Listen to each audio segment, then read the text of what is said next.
આજના વિડિયામાં ભારતમાં થતા તહેવારો, વ્રતો, એના ઉજવણા, આ બધું કઈ રીતે પેલા થતું અને અત્યારે શું કઈ રીતે થાય છે, એ બધી જ માહિતી આજના વિડિયામાં આપીશ, જે તમે અંત સુધી જોજો. અને વ્રતનો મહિમા શું છે, આ બધી માહિતી આજના વિડિયામાં સાંભળજો. સદા ભવાની સહાય કરો ને ગૌરી પુત્ર ગણેશ, પંચદેવ મળી રક્ષા કરો, ગુરુ બ્રહ્મા વિષ્ણુ મહેશ. મારું નામ પુષ્પાબેન છે અને મારી ચેનલમાં આપનું સ્વાગત છે.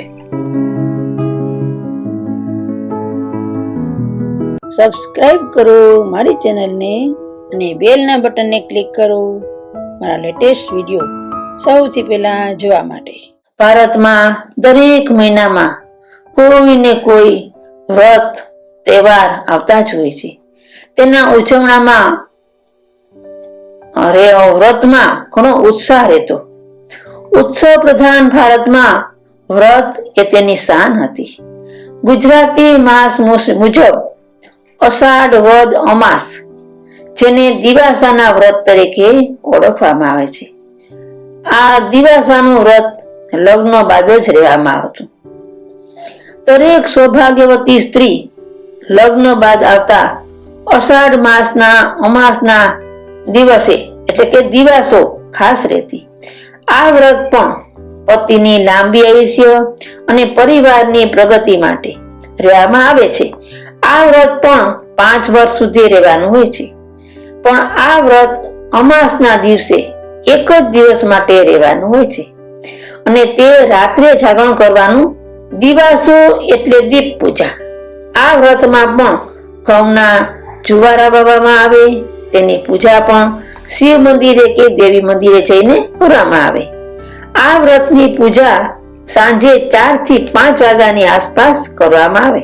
પૂજા સામગ્રીમાં નાગરવેલના પાન, ઘઉં, ચોખા, 5 ફળ, દિવાસાનો પડો અને ધૂપ દીપ આ બધું લઈને મંદિરે પૂજા કરવામાં આવે. રૂની માળા, જેને કંકોલા કહીએ છીએ, એ લઈ જુવારાની પૂજા થાય. આ વ્રતમાં પણ મોડું એટલે કે નમક વિનાનો ફરાળ કરવામાં આવે. આ દિવસે અનાજ જમવામાં આવતું નથી.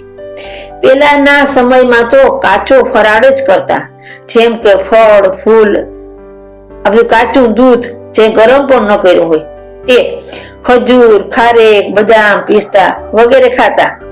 હવે સમય સંજોગ પ્રમાણે સૂકી ભાજી, વેફર, અવનવા ફરાળી આઈટમો જમવામાં આવે છે. ચા, કોફી, રાંધેલી આઈટમ પણ મોડી ફરાળમાં લેવામાં આવે છે.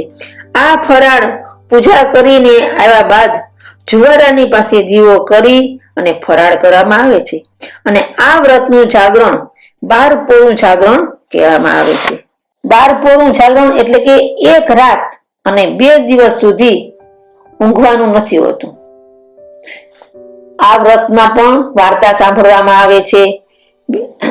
અને એક જ દિવસનું વ્રત હોવાથી બીજે દિવસે એટલે કે શ્રાવણ સુદ એકમના દિવસે સવારે મીઠા વાળું ભરે ભાણે ભોજન કરી શકાય, પણ સાંજ સુધી જાગવું પડતું.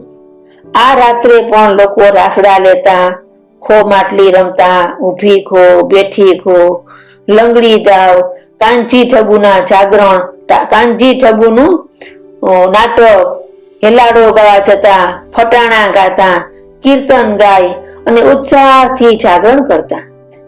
પાટલીના પાનાનો જુગાર પણ રમતા. ઘરના પુરુષો પણ જાગરણ કરાવતા.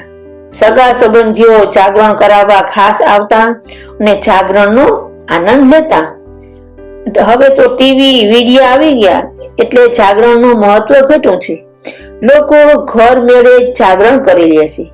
મોટે ભાગે તો સ્ત્રીઓ વ્રત રહેવાનું ટાળે છે અને જે સ્ત્રીઓ રહે છે તે 12 વાગ્યા સુધીનું વ્રત જ રહે છે. હવે સગવડતાનો ધર્મ આવી ગયો છે. આ વ્રત 5 વર્ષ કરી ઉજવણું કરવામાં આવે છે. 5 સૌભાગ્યવતી સ્ત્રીઓને બધો શણગાર સહિત વાસણ ભેટમાં આપવામાં આવે છે. આમ આ વ્રત પૂરું થાય છે. આ વ્રત પણ 5 વર્ષ બાદ, આ 5 વર્ષના વ્રત બાદ સ્ત્રીઓ એ વ્રત જીવ્રતનું વ્રત પણ શરૂ કરે છે. આ વ્રત આજીવન રહેવાનું હોય છે. તેમાં બાળકનું પારણું પૂજવાનું હોય છે અને આ વ્રતની વાર્તા કરવામાં આવે છે. મોટે ભાગે 5 વર્ષમાં નાનું બાળક તો હોય જ, તેથી પછી જે વ્રત રહે તે એ વ્રત જીવ્રત વ્રત કહે છે. તેમાં બાળકની દીર્ઘાયુષ્ય માટેનું વ્રત કહેવામાં આવે છે. 4 માતાજીની વાર્તા કરવામાં આવે છે. વ્રતનું ઉજવણું નથી હોતું. આમ ભારતમાં વ્રતનો તોટો નથી.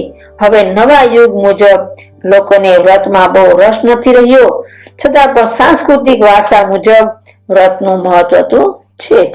તમને મારી આ ચેનલ ગમી હોય તો સબસ્ક્રાઇબ કરો, બેલના બટનને ક્લિક કરો, જેથી નવા વિડીયા તમને મળી શકે. આ વિડીયાને લાઈક કરો, શેર કરો અને કોઈ પ્રશ્ન હોય તો કોમેન્ટ કરો. તમે અમારો આ વિડીયો છેડ સુધી જોયો, અંત સુધી જોયો એટલે તમારો ખૂબ ખૂબ ધન્યવાદ. આપણે ફરીથી નવા વિડીયા સાથે મળશું.